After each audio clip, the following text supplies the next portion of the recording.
What is good, my friends in YouTube land? I got to a point where I want to kind of do a tour of my newly converted 2020 Ram ProMaster van. This is a 2500 159 wheelbase. It's not the extended. It is gas. It's not diesel. In fact, I don't even think they're making diesel right now. I think it's all gas. We just got done with this. There's a few things still left to do. However, we're going to get I've mentioned this before, but we're going to get my sliding window put in here. That's just the cover for when it is. Those covers I'll talk about in another video. That's a company, I believe, out of San Diego that does a really good job. They make these things by hand. I think they make them by order, but I'm not really sure. On a per order basis, they're really amazing window covers. Magnetic, and they can make them 3 and 4 season for you. To me, I didn't need 4. I live in the southeast, and I don't anticipate being in a big blizzard or ice snowstorm at 30 below zero, but who knows? We'll worry about that when we cross that bridge. But I've got to do the window cover. I got to do the swivel seat over here. My curtains, the jury is still out on my curtain, though. It's working great. How I'm doing that, everything is a work in progress on these vans. You've seen a lot of these vans.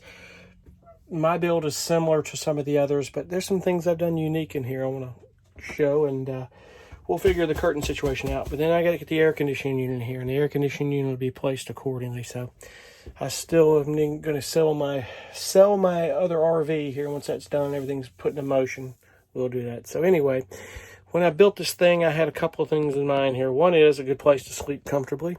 2, storage adequately.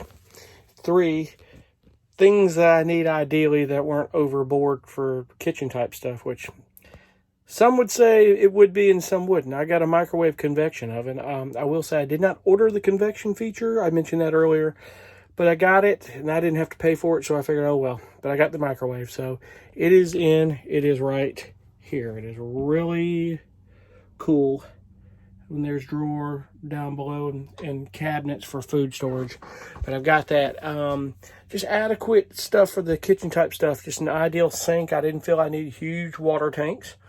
I have an option later if I want to do like an over the wheel well or something later. But basically with the water tanks under here, I just have them under the sink. You see a lot of these guys do this. So I just took 2 of these Reliant 7-gallon tanks. 1 fresh and 1 gray. And they work ideal. I've got a Seaflow brand water, what they call a water diaphragm. It's a water pump. It's actually quieter than the water pump that's in my RV. It's very good. When you have a full tank of water and you turn that power switch on, you pretty much can hear it prime very faintly. And then we have water, folks, which is kind of amazing with modern technology, I must say. But even though RVs have had this for years, as simple as it is to do it anymore, it's pretty cool. It really is cool. So, but my most important is if I've got a place to chill, and that's where the seat's going to come out, and I still have that, is my desk space for my studio. So sorry about my hand. There's a fan. I'll talk about those fans. I've got 2 of these in the RV. Those are from a Canadian company I'll talk about here soon, but I've got one by my bed. But there's my desk. And this is where my laptop computer will go, my keyboard. I'll have room to do my music. And below it is my Alpacool CF55, 55 quart chest fridge. That thing is ultimately ideal for this van. So, and as you see, I have room. I can put a flat screen TV on here as an external monitor. And I'll show you the bed in a second to where I could probably have an option to put it on the wall back there. But that's my inverter remote. I've got a 3,500 watt inverter, which we'll talk about on the electrical here, but shows my battery capacity. Yet I have another battery monitor back by the bed. So you heard it beep, and that's the inverter kicking in. So strategically, I made the AC power easy to do. I didn't put those wires behind the wall. I use these outlets with extension cords straight to the inverter. Much easier if you have a problem, you have to do it. So but the lighting you see in here I wired is same as I have in the RV, and these right here came with the van. These are amazingly bright at night. I just turned them on right now because it's maybe showing a brighter image on on the video versus to these lights because they're a warmer light. I also have some battery powered, these are remote little puck lights you can kick on and off individually, or you can turn them all on and they will dim, which is very cool if I'm sitting in here at night. My curtain is black out, so all of this in here, no one can really see light in here at all, which is absolutely amazing. But I've got cabinetry here, and my cabinetry, some would go, oh man, why did you do that? You know, because it was my preference. That's why I did that. I went to IKEA. My cabinets are IKEA. You can do a lot with IKEA, folks. Don't let anybody tell you you can't. It's all a preference, you know. And the cool thing about when I talked about in this build, if you go back in my build series, I used a system of plus nuts that bolted all this in. I can unbolt this and get this stuff out in a moment's notice. So these base cabinets are all IKEA. The cabinet fronts. The desk legs are IKEA, but I built the desk. Gave me an option if I needed to go to IKEA and get a desktop. I've got enough room to do it. These little battery powered puck lights throughout the RV. Just options for lights in different places. Cool thing is if you don't want to use your battery bank as much, these lights come very handy and brighten the RV up very well, I might add. I got my smoke detector here. I've got one below the bed next to my electrical. That, my friends, is a very important thing to do no matter what you do in an RV. Make sure you have smoke detectors strategically as well as a carbon monoxide alarm. You need that. Don't not do that. Just because you don't have propane here, don't assume that you don't need a carbon monoxide. It's not overkill. You just don't know. And if you do, you have it. Here's the stuff by my bed. I used a shelf from in these base cabinets from IKEA, and we cut it to fit over. When I show you the bed frame, it will be obvious to where we bolted it in back here and had L brackets here. But my CPAP here is Command Strips Velcro, man. Those will become amazing in any RV or van build. But this thing is not going anywhere. It sits there. That's my battery monitor from Renogy. Tells me the status of everything that's going on with that battery. Another one of these little puck lights by my bed. That's the main light switch. And obviously these lights are on. That's the remote for the little puck lights I can kick on. I can kick them at 100% and those will brighten things up as well. And they kick off. So that's the remote for my Max Air fan. And all the necessities by my bed. Also, I had these in my RV, my Winnebago Trend. I love these little lights. They're hit it once, it turns blue. Can be reading lights at night over your bed. In fact, I got a little overspray. I need to clean that, sorry. Hold it down and it turns bright. Kick them off. They're individually circuited. I put all these lights here all on one circuit. I didn't feel the need to separate switches for those because the switch is right there by my bed. I didn't need it. Not necessary. There's the window covers for the back, as I showed you on the sliding door. The wall paneling in here, we used a Luan plywood. I really didn't want to paint and have to do that originally, but I just could not find a source that worked for me well enough in this deal.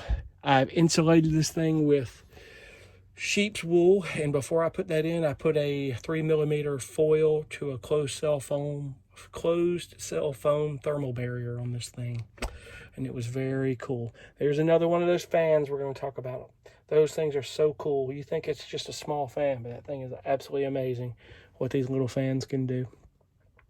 But what we did that was very unique in this build, and I mean amazingly unique in this build, was the trim work. I had never seen anybody do the trim work with this stuff, and it's PVC lattice and what they call garage door stops. If you look around, if you have vinyl siding in your house, it was a garage door stop. You'll see them at Lowe's. That's what we use for trim as well. So this is your PVC lattice right here. And we used it for trim, and it worked very well. It was very flexible to a certain degree, very easy to cut. Your garage door stops. If those look rather familiar to you, you'll know what those are. What we did was we cut it to fit around the PVC lattice. We kept that rubber trim, which I thought was very cool. So for right now, it seemed to be very cool and unique to do. Another thing we did with those garage door stops that were cool is we wanted to reverse it and change it up a little bit around the microwave. So this is the back side of those garage door stops. And we used that as a trim. It had a little lip coming up so things could sit and maybe not fall, but slide around up here. on top of this, and PVC lattice on the bottom, which really let that cabinet look much better than it did before I did this when we finished it. But we still have a little, I don't know, some reserves on, you know, not sure what the garage door stops are doing with the trim on the inside of the cabinets on the corners. Maybe later we might think of something else, but that was about the best thing we could do at this point. So as for the counter, I didn't do an epoxy. I just did a heavy polyurethane on this and just kept it like this as a change.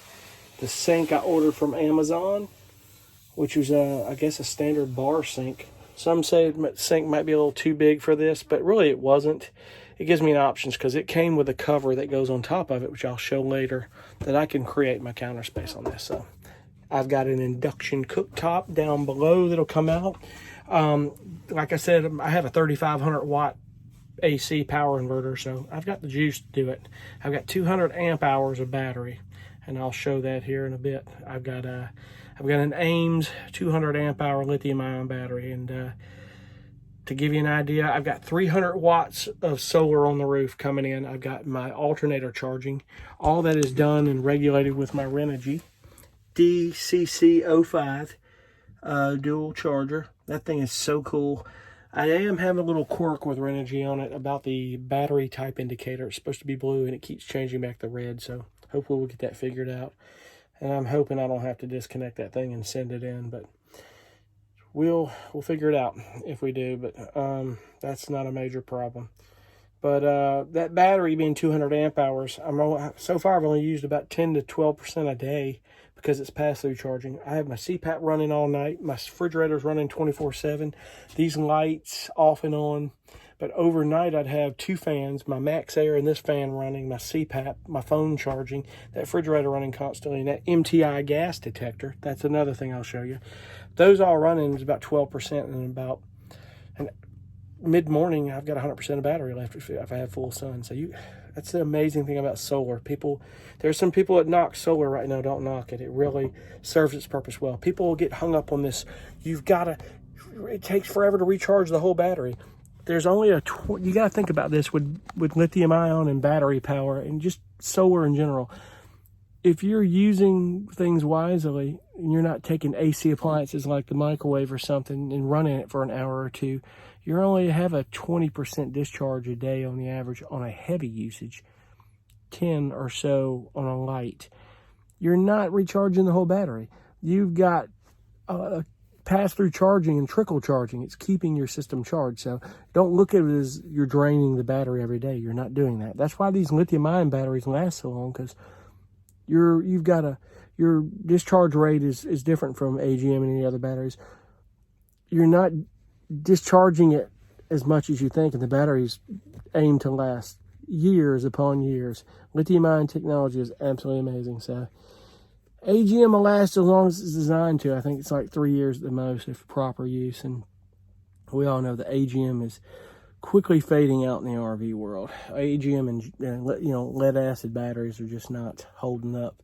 But at one time that was all you had, and if you had enough battery bank, it seemed to work for you. So, but anyway, the trim work I think was the most unique thing we did. The lights that came in like those standard auto lights, basically we pulled that off the frame and just cut slits and got that put into the ceiling. So when I open the door, I've got some sort of lighting when I come in here, and it shuts off as soon as I shut the door, which is so cool. My fans are put by Command Strips Velcro again, because I just wasn't sure if I wanted to put a hole in the wall on that deal. So, but these fans is a company out of Canada called Caframo. There they are. They're about $100 a piece, sometimes cheaper, but they're amazing. These things you can, if you go to a YouTube channel, there's a guy that talks about them a lot. His name's Chrome Valdez. A channel called Van City Van Life. He's from Vancouver. That's where that name comes from. Van City, Vancouver. And he talks about these a lot, and they rave. And I bought it on a whim going, I'm going to give it a chance. It's just a fan, but this thing can go any direction. I can spin it here. I can spin it here. And this thing kicks, and you can put it at particularly any angle that you want. But it's not just that. These things, this little fan right here, it's amazing how well it'll keep you cooled. So between that fan and that, you can keep it pretty well circulated with air in here. I sleep very good at night. But as you can see, when I did the wool, I put wool insulation all and the thermal barrier all in here. And if you go look at my past videos, you'll see what I'm doing on that. More trim here to cover a lot of that. It's not perfect, you know. These vans have a human element. It's a custom element I think people love, and I love this thing. This is a great build, and it's something I've been wanting to do for so many years. It really is.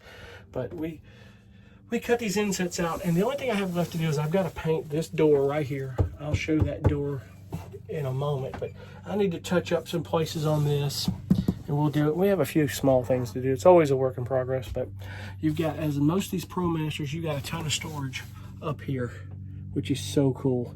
And it's a little bit of an unorganized mess right now because I'm still trying to get settled. Still trying to figure out what I'm gonna do with this curtain, but the curtain is, so far, it's working great. But for me as a musician, I record music for film and TV, so I need a place to work on a whim. And a lot of times I'm working, maybe sometimes sitting at a Starbucks or in different places. And if I'm doing guitar work, I may have to sit in here if I'm traveling, or somewhere else. It's not in a Starbucks because I can't take my guitar there. Cannot do that. But anyway, this cabinetry is absolutely amazing. I've got clothing storage. I don't mean to jump around so much, but I've got clothing storage here and a lot down below. And we'll show a video of the storage under the bed. My bed configuration is just pretty much similar to a lot of people who do van builds, where you want to maximize your storage under the bed. They call it a storage garage, and I think it's cool. There's several ways you can do it, but I decided to do this because of the storage. There's a lot of reasons being I needed things under there, but I also needed to maybe put my guitars under there and have it out of sight, out of mind. So the cool thing also is I have options here. Unless I wanted to put a flat screen TV here, I could still put shelves up here if I wanted. And, you know, later on as time goes on, I can put shelves. I will tell you though, and I'm gonna get on here and talk about different parts of my build and things. I'm gonna get way deeper into this. I'm gonna take each level of the build and why I did what I did, and those videos will come certainly after this. But the one very important thing here is your ventilation. When people build these vans, if you see these vents right here on the corner right there, people are covering those up with wood, and you can't do that. These vehicles need to breathe. Those vents are there for a reason. If down below, and I'll show later, is down below their vents, I've got these, I think I showed it in the past video. My walls down below are the plastic laminate walls that I tacked in and I used that came with the van because I didn't need to put wall paneling down below. I insulated it and then put the tabs back in and did it. But on the bottom parts of these back walls under here are vents. There's filters in there, like cabin air filters just for your car. You can't cover those things up. I see a lot of people covering them up, and I don't think it's a great idea because these things have to breathe and they have to be filtered for the fact that you trap a lot of heat and moisture in here. It doesn't help matters. No doubt that this thing is going to have the air conditioning in the summertime. It will get heat. It will get heated up pretty quickly, but not scorching hot because it's very well insulated and has some thermal barrier and some noise barrier in it. But you need to just be careful how you do that. You want good insulation, but you can over insulate very quickly if you're not paying attention to what you're doing on this deal. So I chose not to do that. As I said earlier, the fan I got is a Max Air Deluxe. I'll tell you what, the company that makes those Air Excel is a really good company to deal with. I did a video on where in my RV the circuit board went bad in it, and they had a lot of these circuit boards going down, and they didn't even question it. They sent it to me for free. I was willing to pay for it and didn't even pay for the shipping. They said, just give us your address, we'll get it to you. That's the kind of company I'd like to deal with when I do it. And I was like, when I get my fan between a Fantastic and a Max Air, I'll buy Max Air all day long. Not to mention that this thing pulls air in as well as it will pull air out, and the remote has 10 speeds and a lot of other cool features. So Max Air Fan Deluxe. It's worth the money, folks. And it's going to really help when I get my side window in. I'll post a pic or talk about the window that I'm getting. I've got to get that thing ordered, by the way. But it is going to be one of these flush slider windows where it doesn't look as RV. I really wanted the CR Lawrence where it came out, but it just screams more RV. And I like the stealth ability of this van more so than anything. And if you just notice the lighting, the vehicle lighting just went out. It's timed. The lighting kind of dimmed in here, but that's okay. But we'll talk about all that when time comes on for what window I'm getting. The air conditioning, I'm getting a Cruising Comfort system. It's a 12 volt. It's a little pricey, but it'll be well worth it. You'll never know it's in here, and it works more efficiently and much better than these big rooftop ACs, and it's not obvious. It's a 12 volt, only pulls 46 amps, and I believe I spoke to, well, I don't believe I know, I spoke to a lady that had her van build up in Oregon this last summer, and she said, I have 300 amp hours of battery, Chris, and I've, running a lot of things and fans, and have my AC running off and on all night, kept this thing cool amazingly, and it didn't even pop a third of the battery bank. It probably less than half of this battery bank if I ran the AC nonstop and constantly. So it's very cool. It's pricey, but it's so worth it. It's the same kind of air conditioning they put in boats and yachts, government vehicles like ambulances.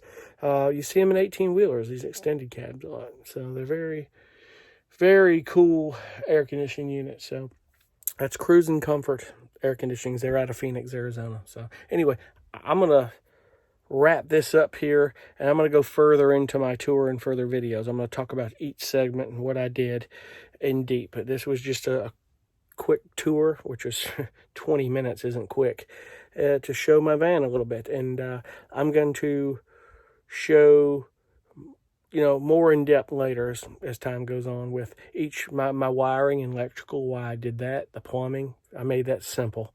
There's a lot of things you just don't want to overcomplicate. You don't need it in these vans. It works. We'll talk further about that. But anyway, thanks so much for watching. Be cool. Bye.